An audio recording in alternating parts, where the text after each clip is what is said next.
Have you been doing all the work, setting the boundaries, facing the shadow, rewiring your nervous system, only to feel worse?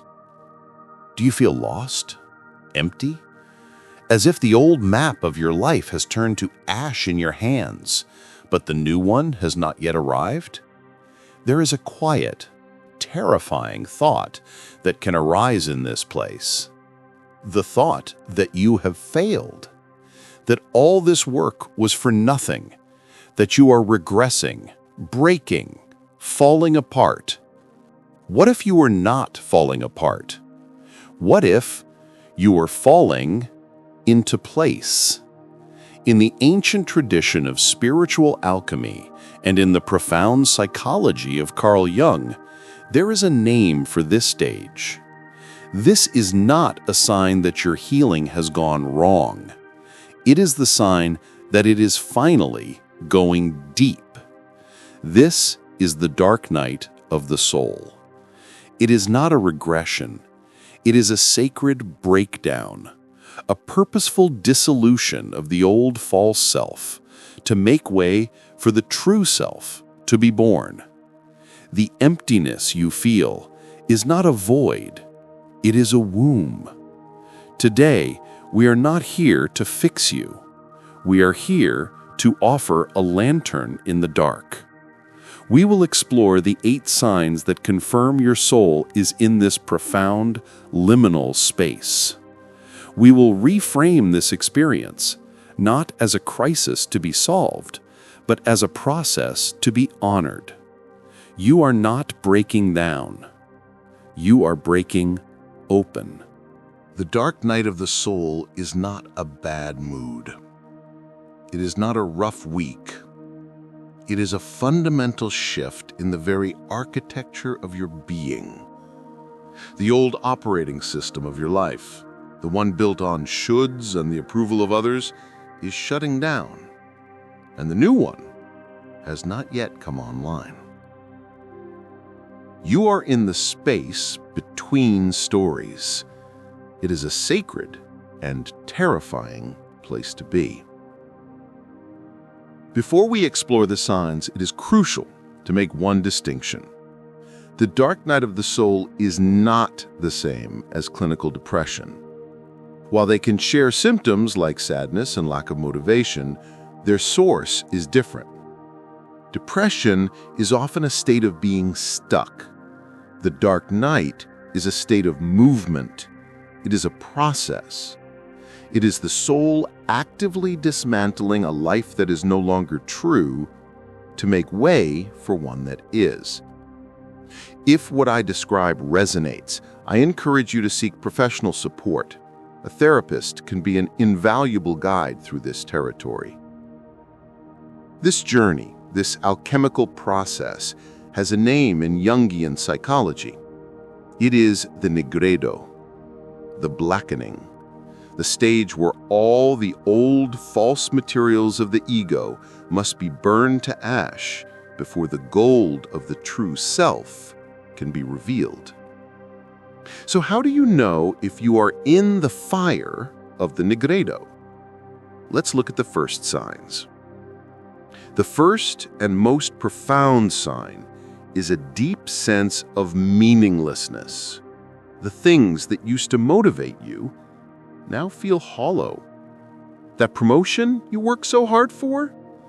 It feels like an empty victory. The social status you carefully cultivated, it feels like a costume you're tired of wearing.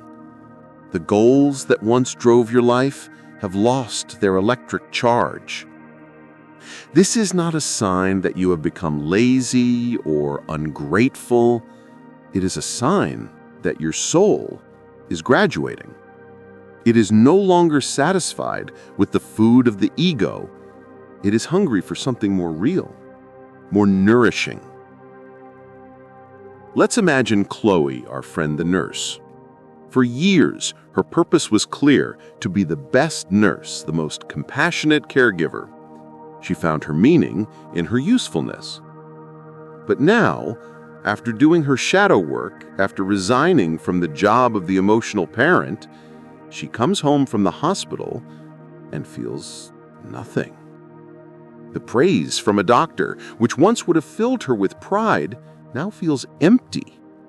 She looks at her life, a life that is, by all accounts, good, and a terrifying question echoes in the silence of her heart. Is this all there is? This is the voice of the dark night. It is the soul clearing the old table to make room for a new feast. The second sign is a growing disconnection from your old life. It is a subtle, unsettling feeling. You find yourself at a party with friends you have known for a decade, and you feel like a ghost. The old jokes are no longer funny. The old conversations about gossip or complaints feel draining, painful even. It feels like everyone else is speaking a language you no longer understand, or rather, a language you no longer wish to speak. This is not because you have become arrogant or superior. It is because your frequency has changed. The work you have done, integrating your shadow, honoring your needs, has literally changed your energetic signature. You no longer resonate with dynamics based on performance, complaining, or inauthenticity. This can be incredibly lonely. It is a grief. You are mourning the loss of a connection that once felt like home. But as Carl Jung might say, you are not losing your tribe. You are simply outgrowing a cage that you once mistook for a home. And this leads to the third sign. The great existential questions begin to burn. They are no longer intellectual curiosities you might read about in a book. They become urgent, personal, and unavoidable.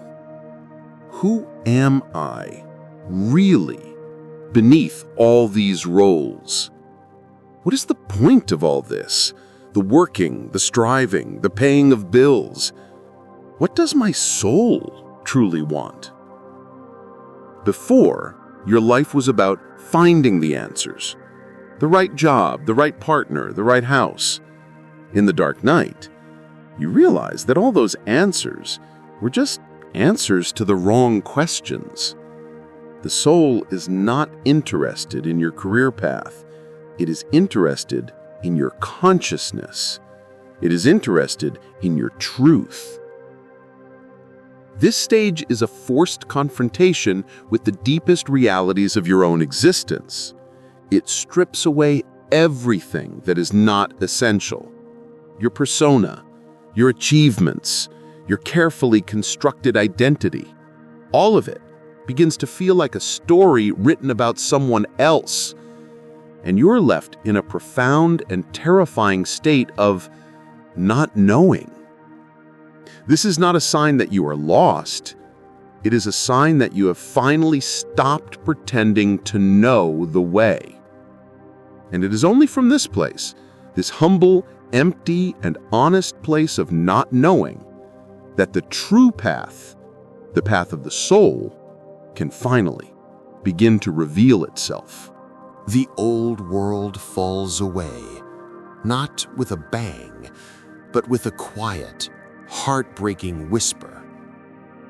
This brings us to the fourth sign your soul is in the dark night. A feeling of being utterly alone. This is not the loneliness of simply not having people around you. It is a deeper, more existential solitude. It is the feeling of being surrounded by people who love you, yet feeling like you are speaking a different language. You try to explain the shift happening inside you, the loss of the old ambitions, the new, quiet questions, and you are met with blank stares or well-intentioned but useless advice. Just be positive. Maybe you need a vacation. You're just in a slump. And in that moment, you feel a profound sense of isolation. You realize that no one can walk this part of the path with you. It is a journey you must take alone. As the great poet Rilke, a man who knew the dark night intimately, wrote, "Your solitude will be a support and a home for you, even in the midst of very unfamiliar circumstances." In the dark night, your loneliness is not a sign of your disconnection from others. It is a sign of your deepening connection to yourself. This leads to the fifth sign, which feels like the very structure of your life is coming undone, the shedding of skins. As your inner world changes, your outer world must change to match it. The dark night is a powerful sorting mechanism. Anything or anyone that is not in alignment with the emerging true self will begin to fall away. This can be the most painful part of the process. Let's imagine Chloe. Her weekly brunch with a group of old friends, once a source of comfort, now feels like a chore. The conversation, which revolves around complaining about their husbands and their jobs, now feels toxic to her. One day, she gently declines the invitation. This is not a dramatic act of rebellion. It is a quiet self-preservation.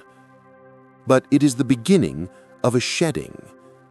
Her job as a nurse, which was once her entire identity, now feels like a costume that is too tight. She finds herself dreaming of something else, something quieter, something more creative. The life she so carefully built, brick by brick, no longer feels like her home. It feels like a house she is haunting. This shedding is not a failure. It is the soul's way of clearing out the old furniture to make space for the new. It is the snake shedding a skin it has outgrown. It is a necessary, if uncomfortable, part of growth. And as this old skin falls away, you are left feeling exposed, raw.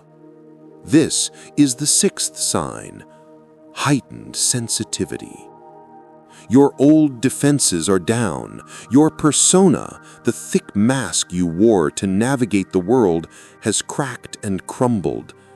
Without it, you feel everything more intensely. A sad song on the radio can bring you to tears. A crowded supermarket can feel like an assault on your nervous system.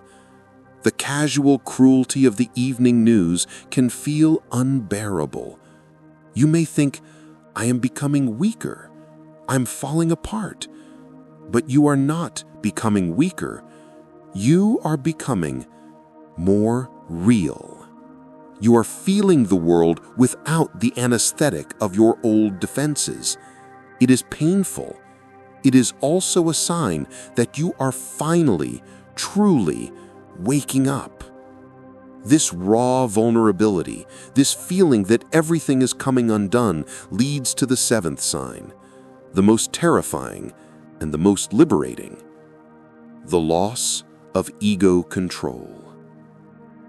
The ego, the part of you that likes to be in charge, to have a plan, to solve problems, is useless in the dark night. You cannot think your way out of it. You cannot hustle your way out of it. You cannot positive affirmation your way out of it. The more your ego struggles to fix the situation, the deeper you sink. This is the moment of true surrender. It is the moment you realize that you, the small personal I, are not the one driving the ship. You are a passenger on a much larger, much wiser vessel, the self, and it is navigating by stars you cannot yet see. This is the great humbling. It is the moment Chloe, in her despair, finally stops trying to figure it out. She stops making lists. She stops searching for a new career online. She simply stops. And in that stopping, in that surrender, she lets go. She gives up the illusion that she is in control. This surrender is not a passive act of defeat. It is an active, courageous alignment with a process that is larger than her personal will. It is her finally trusting the profound and sometimes terrifying wisdom of her own soul. She has let go of the oars and is finally allowing the current to carry her. And in that quiet, surrendered space, something new begins to stir. A flicker of light in the deepest dark. The eighth and final sign, glimmers of a new, unknown self. It is not a lightning bolt. It is not a grand revelation. It is a small, quiet moment. For Chloe, it might be a sudden, inexplicable urge to buy a set of watercolor paints, even though she has not painted since she was a child. It is a moment sitting in silence where she feels a profound sense of peace wash over her for no reason at all. It is a dream so vivid and real that speaks to her in a language her conscious mind does not understand, but her heart does. These are not solutions. They are breadcrumbs, postcards from the person you are becoming. They are the first faint whispers of the true self emerging from the ashes of the old. They are the evidence that the darkness is not a void. It is a womb, and something new and beautiful is waiting to be born.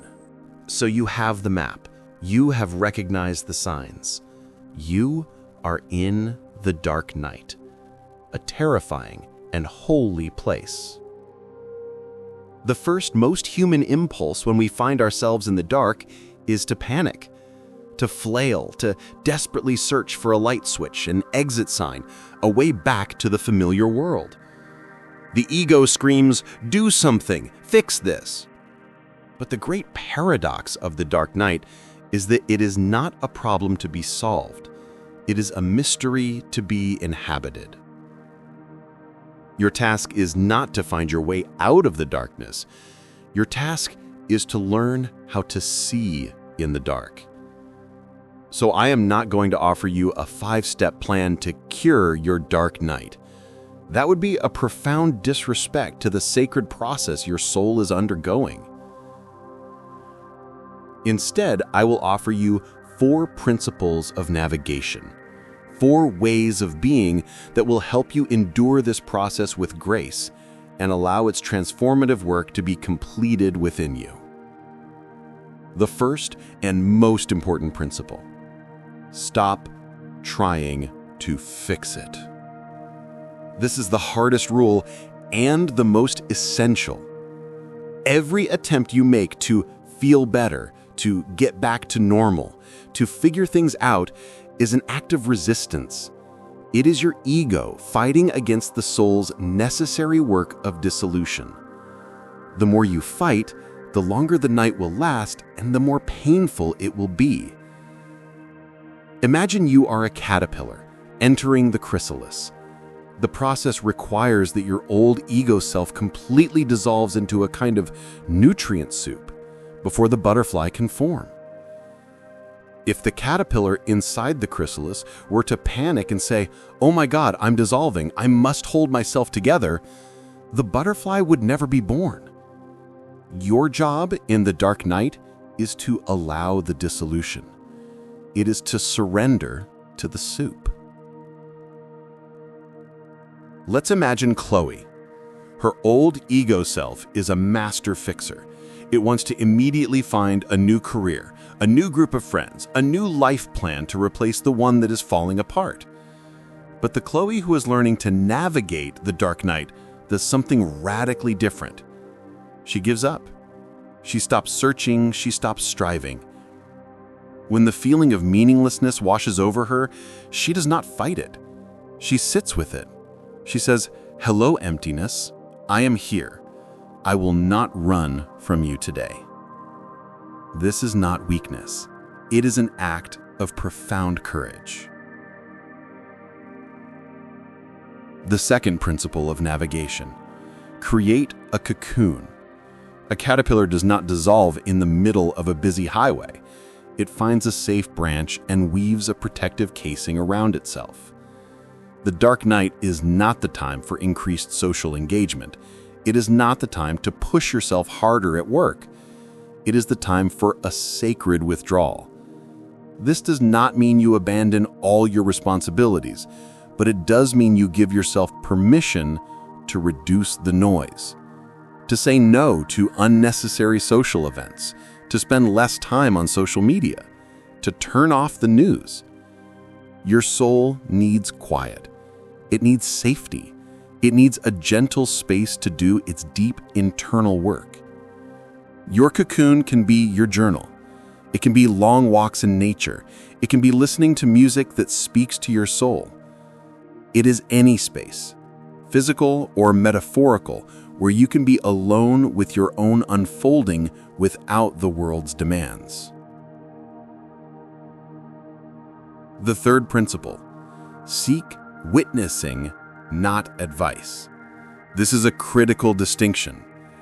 In your pain, you will be tempted to reach out and ask, "What should I do?"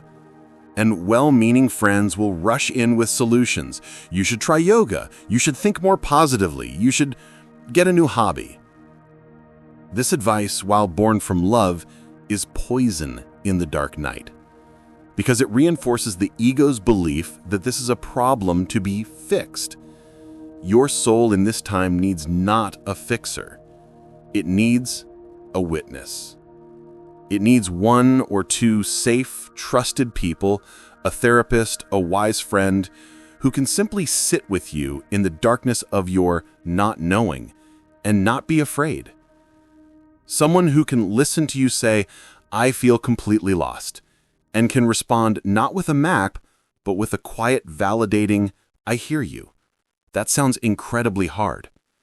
I am here with you." To be seen in your brokenness without any attempt to be put back together is one of the most profoundly healing experiences a human can have. And finally, the fourth principle, the one that requires the most faith: trust the process. Even when it feels like nothing is happening, even when it feels like you are regressing, even when the darkness seems endless, you must hold on to the deep, quiet faith that your soul knows exactly what it is doing. Carl Jung spoke of the self, the wise, ordering principle at the center of our being. The dark night is a process orchestrated by the self. Your ego is being dismantled so that the true self can finally take its rightful place at the center of your life. The breakdown is not random. It is a recalibration. It is a journey from a life based on who you thought you should be to a life based on who you truly are. You are not being punished. You are not failing. You are being remade in the fire of your own dissolution. And the person who emerges on the other side of this night will not be the old you, patched up and improved. It will be a new you, a you that is more authentic, more resilient, and more deeply connected to the quiet, unshakable truth of your own soul. And so, we have held a lantern up to the darkness. We have named the unnameable, the dark night of the soul. Today, we have looked at the 8 core signs of this profound spiritual passage: the meaninglessness, the disconnection from your old life, the burning existential questions, the profound loneliness, the shedding of skins, the raw sensitivity, the loss of ego control, and those first faint glimmers of a new self. If this is where you are not going backward. You are in the deepest, most potent stage of your transformation. You are in the alchemical fire of the nigredo, where the old you must turn to ash before the true you can be reborn.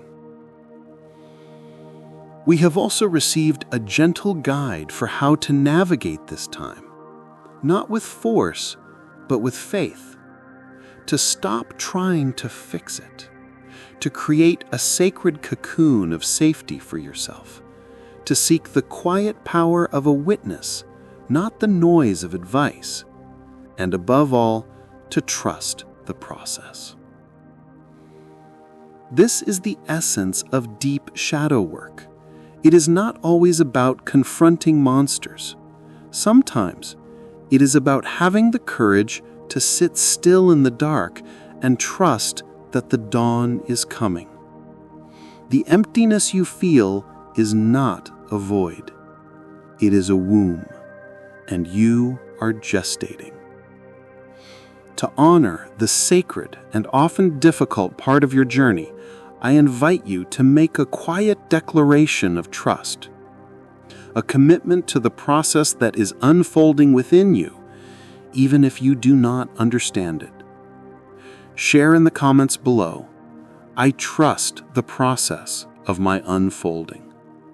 By sharing these words, you are sending a signal of faith into the darkness, and you are joining a quiet community of souls who are also waiting patiently for the dawn.